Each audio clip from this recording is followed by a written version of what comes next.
조성우의 퍼스트 클래스 마지막 순서로 이어가겠습니다. SK증권 영업부 PRB센터 조성우 차장과 함께합니다. 안녕하세요. 네, 안녕하세요. 용평 네. 리조트 잘 다녀오셨죠? 예, 근데 어제 하루 쉬었는데 되게 오랜만에 나온 느낌인데.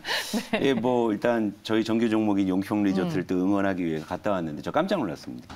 사람이 너무 많아요. 아, 진짜요? 그 케이블카 타는데 제가 한참 보드 탈 때 그 극성수기에도 제가 그 곤돌라라 그러잖아요. 네. 30분 이상 기다려본 적이 없거든요. 근데 2시간 기다려서 타고 올라갈 정도로. 그러니까 모르긴 몰라도 4분기 실적은 상당히 좋을 거라는 걸 눈으로 체감하고 왔는데, 그러니까 주가는 뭐 시장이 결정하는 거니까 네. 주가는 좀 따로 좀 챙겨보는 걸로 하고요. 네.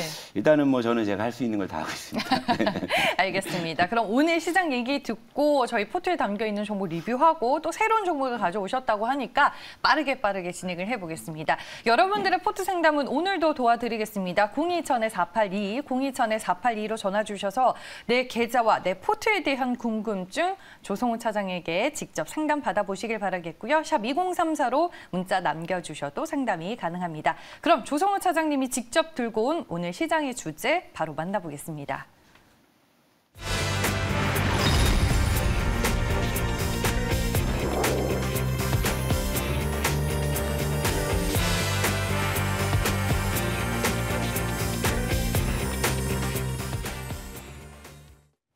네, 밖에서 꼬이면 안에서 풀자? 이게 어떤 그러니까 자꾸 의미일까요? 이제 요즘에 네. 이제 그 저도 방송을 보면 자꾸 미국 시장 사상 최고치인데 하면서 시작을 하잖아요. 네.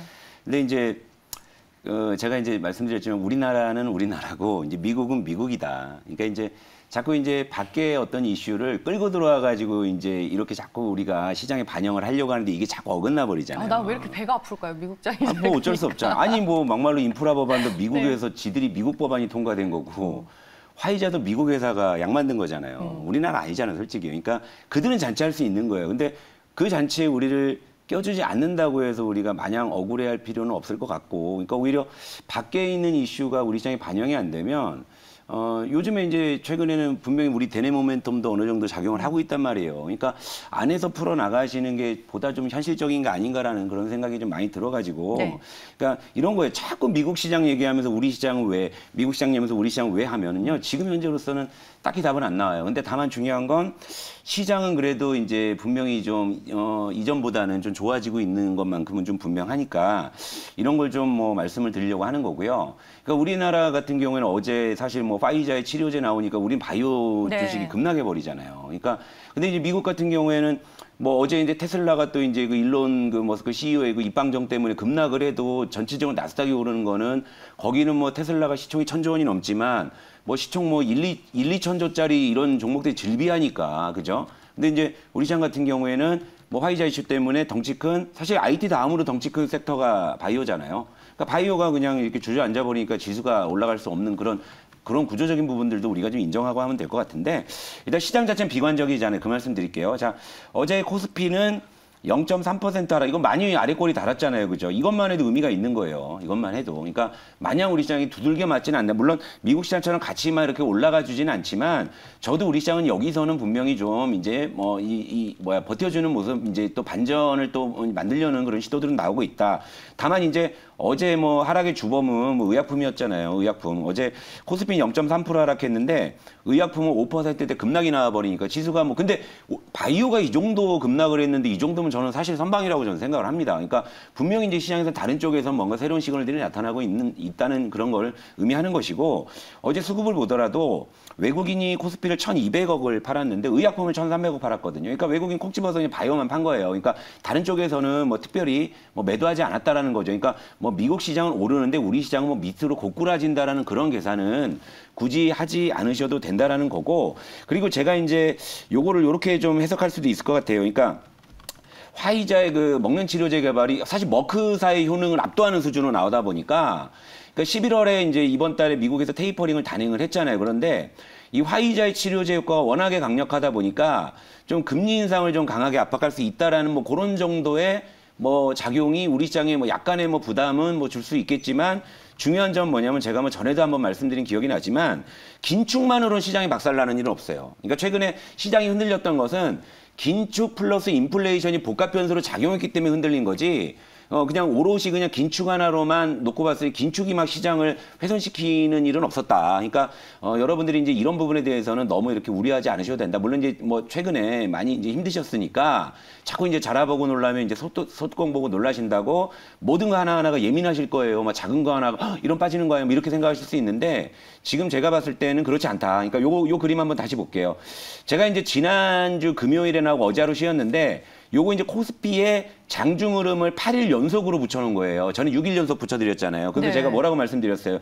이전에는 장 막판으로 갈수록 낙폭이 오히려 확대되거나 축소하지 못하는데 자 최근 들어가지고는 이렇게 장 막판에 낙폭 축소의 움직임이 나오고 어제는 완전히 대놓고 나왔잖아요. 그렇죠? 그러니까 최근의 4일 동안의 흐름을 보게 되면 그 이전에는 시장이만 흔들리면 투자 심리가 완전히 무너져가지고 장 막판에 매도가 더 나왔다면은요. 적어도 최근 4일 정도로 이렇게 이어서 보게 되면 적어도 장 막판에 저가 매수세들이 하나둘 이렇게 나타나기 시작을 했고 어제 같은 경우에는 상당히 끌어올려서 거의 시가 부근에 맞춰서 끝냈잖아요. 그러니까 무슨 얘기냐면 시장 참여자들은 적어도 코스피 이 정도 구간에서는 더 이상 물러서지 않겠다라는 그런 심리를 좀 보여주고 있다라는 거죠. 그런데 중요한 건 뭐냐면 여기서 우리가 이제 뭘 할 것이냐라고 했을 때 자꾸 미국 시장을 대입하면 답답하고 이제 답이 안 나오는 거잖아요. 그럼 국내는 좀 바닥을 확인해가는 과정이에요. 그렇죠. 지금? 우리 시장, 네. 그러니까 사실 미국 시장은 사상 최고가인데 우리 시장 바닥 얘기하는 것도 좀 너무 어색하긴 하지만 여기서 이제 여러분들이 자꾸 이제 미국 시장하고 디커플링이 되니까 오히려 역동조화돼가지고 우리 시장은 오히려 더 빠지는 거 아니냐라는 시각이 불안감이 있으실 거예요. 그런데 저는 그런 우려까지는 필요 없지만 다만 중요한 건 뭐냐면 자 제목이 뭡니까? 밖에서 꼬이면 안에서 풀자고 말씀을 드렸잖아요. 그러니까 지금 밖에서 아무리 호재가 있어도 그게 우리 시장에 제대로 반영이 안 되는 상황이니까 자꾸 여기에 이렇게 좀 집착하시면서 이런 쪽에 좀 얽매이시느니 차라리 지금 시장에서도 어느 정도 시세가 연출되고 있는 우리만의 모멘텀 있잖아요. 지금 뭐 대표적으로 보면 이제 위드 코로나 같은 경우에는 화이자 치료제 개발이 오히려 조금 탄력을 붙여주는 상황이었고 그리고 이제 지난주에 어쨌건 여야의 대선 후보가 확정이 됐기 때문에 이건 우리나라의 모멘텀이잖아요. 그래서 이제 정책주들이 사실 최근에 상당히 활발하게 움직이고 있는 거잖아요. 그러니까, 네. 그러니까 이런 쪽에 좀 포커스를 맞추시는 게 조금 더 현실적인 그런 어떤 전략과 목표가 아닌가 좀 이런 생각이 들고 그러니까 삼성전자나 뭐 하이닉스 같은 거 뭐 매크로 이제 변수에 영향을 많이 받는 이런 종목들은 사실 저도 최근에 뭐 이런 특집이나 여러 가지 많이 챙겨봅니다만 자 긍정론자들 뭐 비관론자들 뭐 많이들 이야기해요. 근데 긍정론자들도 이런 얘기를 합니다. 그러니까 당장은 아니더라도 길게 보면 근데 지금 여러분 지금 당장에 괴로우신 거잖아. 그렇잖아요. 그러니까 지금은 조금 더 뭐 괴로운 쪽보다는 조금 더 우리가 현실적으로 조금 가능성이 높은 쪽에 좀 접근하시면 좋을 것 같고 그게 바로 대내 모멘텀의 기인한 쪽의 섹터다. 이제 이 말씀 드리고 싶었던 거예요. 그게 바로 이제 정책 모멘텀이다라고 얘기를 해주셨고 지난주에 저출산 종목으로 제로투세븐을 얘기해 주셨는데 그때 이제 정책으로 접근하신 거잖아요. 다 계획이 있으셨던 계획은 거였어요? 있었는데 사실은 이제 뭐냐면 제로투세븐은 이제 위드 코로나기도 하고 그리고 원체 뭐 주가가 이제 차트 한번 볼게요. 이거 어제 목표가 이제 드디어 달성을 했는데 이런 모습 좋아요. 뭐 이렇게 요란하지 않게 그냥 이렇게 조용히 올라와 가지고 어제 목표가 1차 목표가 12,500원에 딱 안착을 했잖아요. 안착을 하니까 이제 여기서는 이제 추가적으로 이제 상향할 만한 그런 이제 자리가 아주 좋잖아요. 일단 이게 11월 3일이니까 상당히 좀 단기간에 목표가를 달성한 종목이기도 합니다만 일단 이제 정책 기대감이 본격화되는데 사실은 이 저출산 쪽이 그동안 손이 거의 안 탔던 섹터이기 때문에 제가 오히려 트레이딩으로 처음에 여러분들께 소개해드렸다가 아니다, 요거는 정규로 가자 했는데 굉장히 정규 종목답게 올라오고 있어요. 그러니까 아직 뭐 이렇게 본격적인 출산 장려책이나 이런 게 나온 게 없기 때문에 요거는 저는 목표가를 상향을 해드릴게요. 그래서 2차 목표가 설정을 해드릴게요. 요거는 13,700원으로 일단 2차 목표가를 다시 설정을 하고 조금 더 우리가 이제 수익을 좀 극대화하는 쪽으로 그렇게 좀 말씀을 드리고 나서 예, 하겠습니다. 네. 알겠습니다. 제로투세븐 목표 주가 12,500원 달성했기 때문에 오늘 13,700원으로 목표 주가 상향 조정하면서 포트 재조정이 됐습니다. 오늘 또 종목 소개하신다고 했는데. 예, 그러니까 사실 그래요. 그러니까 제가 뭐 이렇게 좀 약간 테마성의 종목을 이제 많이 하지 않는 이유는 사실 제가 뭐 그런 거를 할 줄 몰라서가 아니라 우리 시청자 여러분들이 다양한 어떤 이 분들이 계시잖아요. 그런데 사실 뭐 이렇게 뭐 빠르게 같이 대응할 수 있다면은 뭐 사실 조금 변동성이 있는 거를 뭐 할 수도 있겠죠. 근데 객장에서는 그럴 수 있을지도 몰라요. 그런데 적어도 이제 매일 아침에 방송을 보시는 우리 시청자 여러분들, 특히 이제 제가 포커스를 맞추는 분들은 우리 어머님, 아버님들, 그죠? 어머님 왜요? 아버님들. 20대, 30대도 넣어주세요. 물론 이제 그런 분들은 여기서 플러스 알파를 잘 찾아서 하시니까. 네네. 그러니까 이제 예를 들면 제가 트레이딩 종목을 갖고 오면 그때도 이제 유튜브 뭐 채팅방에 뭐 거의 뭐 이 구간을 뭐 다 이제 뭐 누리신 분들도 나오시는 거의 젊은 분들이시잖아요. 게 그런 분들은 어느 정도 나침반으로 방향만 잡아드리면 또 이제 플러스 알파로 이제 스스로 하시는 능력이 되시니까. 그런데 어머님, 아버님 같은 경우에는 사실 그 정도까지 기대하기가 좀 어려우셔갖고 이런 어떤 테마성의 종목을 제가 가급적 안 하는 거예요. 왜냐면 그 변동성 때문에. 그런데 5년 만에 한 번 오는 사실 뭐 대선이기 때문에 정책수를 아예 외면할 수 없고. 근데 제로투 세븐 같이 아직 시세가 나지 않는 종목이라면 어머님, 아버님들도 뭐 어느 정도 조금 리스크를 줄이면서 접근할 수 있지 않을까 이렇게 말씀을 드리고. 네. 오늘은 그래서 뭐 이제 뭐 아까 이제 앞 코너에서 뭐 정책 이야기들 많이 했더라고요. 그래서 그냥 종목만 얘기하고 갈게요. 일단 오늘 그래서 트레이딩 종목으로 제시해 드릴 거는 벽산이에요, 벽산.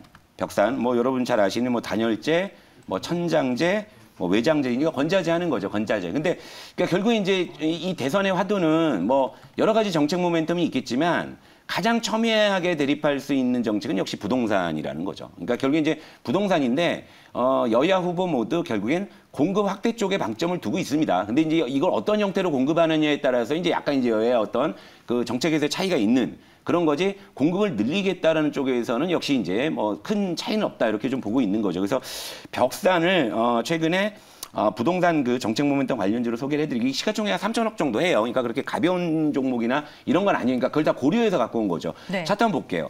예를 들면 어제 무슨 뭐 어떠한 종목들은 막 상한가가 그러잖아요. 근데 그런 게 막 방송에서 이제 특징지로 거론이 돼요. 그러면 또 여러분들도 그걸 보면서 그걸 혹해가지고 그 종목을 이렇게 바라보고 계시다 나도 모르게 손이 막 따라가고 이러실 거 아닙니까? 그러니까 그렇게 시세가 많이 나서 급등한 종목들은 일단 리스크도 리스크지만 여러분들이 그 변동성을 견뎌내지 못하신다는 거죠. 그러니까 차라리 이렇게 야금야금 추세를 만들어서 올려가는 종목들, 아직 시세가 터지지 않은 종목들. 좋아하는 패턴입니다. 그렇죠.